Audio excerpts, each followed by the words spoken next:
Welcome to my YouTube channel, Digital Education and Technology.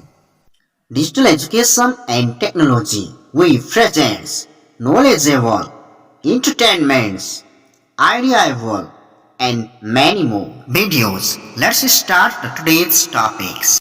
साथीहरु, आज म तपाईलाई तपाईको कम्प्युटर दिनै पछि स्लो हुन्छ, कम्प्युटर ओपन गर्दाखेरि पनि एकदम ढिलो ओपन हुन्छ, अनि कुनै फाइल खोल्नु पर्यो अथवा कुनै वर्ड डकुमेन्टहरु खोल्नु पर्यो, फोटोहरु खोल्नु पर्यो अनि एकदम जिगज्याग तरिकाले आइरहेछ, अनि कुनै सेभ गर्नु पर्यो भने एकदम ढिलो सेभ हुने, अनि पीडीएफ फाइलहरु रन गर्नु पर्यो भने एकदम ढिलो हुने, अनि अनलाइन जस्तो गुगल क्रोमहरु चलाउनु पर्यो भने पनि एकदम ढिलो हुने, यस्ता समस्याहरु आइरहेका छन् तपाईको कम्प्युटरमा। आज तपाईलाई म 5 वटा महत्त्वपूर्ण टिप्सहरु दिन गइरहेको छु। यी 5 वटा टिप्स तपाईले रेगुलर गर्नुभयो भने तपाईको कम्प्युटर एकदम फास्ट हुन्छ साथीहरु।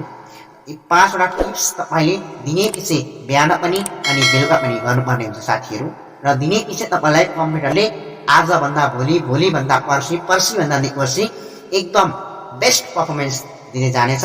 तपाईले जुन प्रोग्राम ओपन गर्नुभयो त्यो प्रोग्राम सट्ट खुल्ने गर्छ। ल अब म तपाईलाई कम्प्युटर स्क्रिनतर्फ लान्छु साथीहरु, यहाँ हेर्नुस् है साथीहरु। तपाईलाई मैले यो ट्रिक देखाउन गइरहेको छु। तपाईले कम्प्युटर स्क्रिनमा रिसाइकल बिन भन्ने देखिराख्नु भएको छ होला।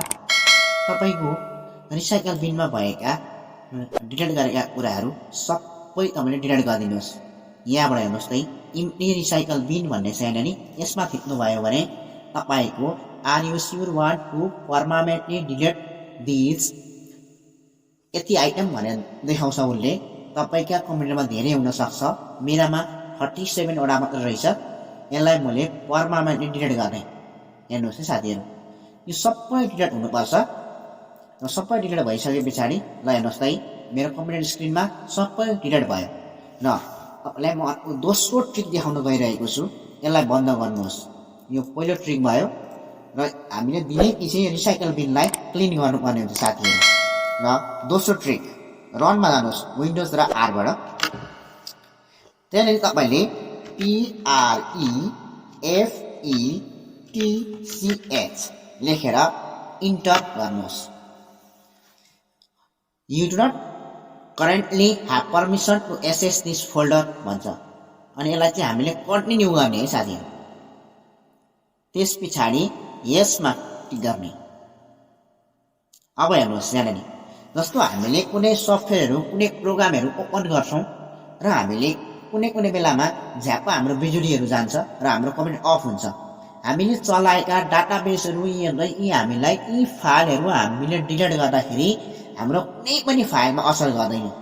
यिनीहरु भनेको सबै सर्टकट फाइलहरु हो, हामीले चलाउँदै छोडेका फाइलहरु हुन्। यी सबै हामीले डिलिट गर्नुपर्ने हुन्छ।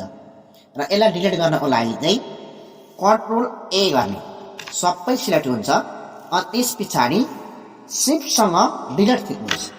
यो परमानेन्टली डिलिट गर्नुपर्ने हुन्छ साथीहरु। फेरि यदि तपाईले शिफ्ट नथिचिकन गर्नुभयो भने टेम्पररी हुन्छ र फेरि तपाईको रिसाइकल बिनमा गएर यिनै फाइलहरु बस्छ।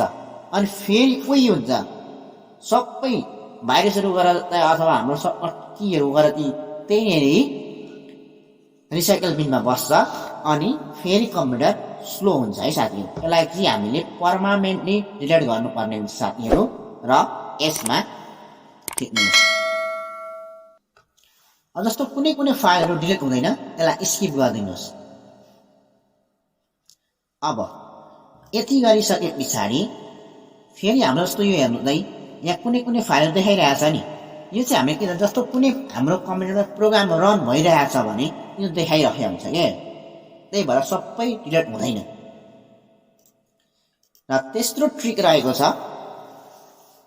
विन्डोज र आर फेरि रनमै जानुहोस् र रिसेन्ट लेख्नुहोस्, RECENT रिसेन्ट। यसलाई ओपन गर्नुहोस्। यसलाई ओपन गर्दाखेरि हेर्नुहोस् त कति स्लो भइरहेछ। जस्तो हामीले के चलायौं भन्ने कुरा पनि एउटा थाहा हुन्छ। यो हामीले सबै खोलेको आइटमहरु हेर्नुस्, हामीले चलाउँछौं अनि हामी बन्द गर्दैनौं, झ्याप्पै एकैचोटी बन्द गर्छौं, हामी क्रमशः बन्द गर्दैनौं, सबै सर्टकट लेखिरहेछ हेर्दै। 1 MB 2 MB को फाइलहरु छ यिनीहरु सबै। हेर्नुस् त 2 MB सर्टकटमा 2 MB छ। अब यसलाई चाहिँ के गर्न भन्दाखेरि अहिले जस्तै शिफ्ट सँग कन्ट्रोल ए दाब्ने सबै सेट हुन्छ अनि सिफ्टसँग डिलिट थिच्ने डिलिट भयो ल हेर्नु साथीहरु सबै डिलिट हुन्छ हो अब यी भनेको यो त म तपाईलाई तेस्रो ट्रिक भयो अब चौथो ट्रिक देखाउन गइरहेको छु विन्डोज र आ थिच्ने अनि पर्सेन्ट TEMP पर्सेन्ट यसलाई पनि गर्ने अब हेर्नुहोस् यहाँ पनि टेम्परेरी फाइलहरू छ यिनीहरू सबैलाई कन्ट्रोल ए गर्ने सिफ्टसँग डिलिट थिच्ने अनि यसलाई पनि यस गर्ने कन्टिन्यू गर्ने कुनै कुनै डिलिट नहुन सक्छ साथीहरू मेरोमा चाहिँ अत्याधिक धेरै छन् र तपाईलाई यो देखाउनको लागि पनि मैले धेरै एकदम राखेको हो र यसरी फाइलहरू यी फाइलहरू सबै डिलिट हुन्छन् हेर्नुहोस् है साथीहरू र यी जब हाम्रो कम्प्लिट हुन्छ प्रोसेस कम्प्लिट हुन्छ हामीले जम्मा जम्मी 5 वटा कुरा सिकिसक्यौं साथीहरू हामीले यी दिनै पछि हामीले गर्नुपर्ने हुन्छ साथीहरू र यो जस्तो टेम्परेचर फाइलमा चाहिँ कुनै कुनै एउटा दुईटा फाइलहरू डिलिट नहुन सक्छ साथीहरू किनभने रन भइरहेको हुन्छ प्रोग्रामहरू त्यही भएर डिलिट नभएको हो र यिनीहरू डिलिट भएन भने पनि छोडिदिनुहोस् जस्तो हामीले जति डिलिट गर्नुपर्ने सबै डिलिट भइसक्यो भनेपछि हाम्रो कम्प्युटर चाहिँ एकदम अब हाम्रो एकदम फास्ट मोडमा गयो हेर्नुहोस् है जस्तो विन्डोज आ विन1 खोल्छु विन1 हेर्नुहोस् त कति छिटो खुल्छ हाम्रोमा स्लो छ भने पनि छिटो खुल्छ के तपाईको कम्प्युटर जस्तो अब हामीले हेर्नुहोस् कुनै पीडीएफ फाइलहरू अथवा पीडीएफ खोल्नु पर्यो भने पनि एकदम छिटो खुल्छ हेर्नुहोस् है खोलिहाल्यो अब जस्तो तपाईलाई एबाउट लभको बारेमा सर्भर खोलिहाल्छ हेर्नुहोस् है कहीँ ह्याङ नै हुँदैन र यो मैले भनेको कुरा तपाईले दिनै पछि गर्नुभयो भने तपाईको कम्प्युटर चाहिँ एकदम फास्ट हुन्छ र यो आज मात्र गरेर हुँदैन साथीहरू यसलाई दिनै पछि गर्नुपर्ने हुन्छ साथीहरू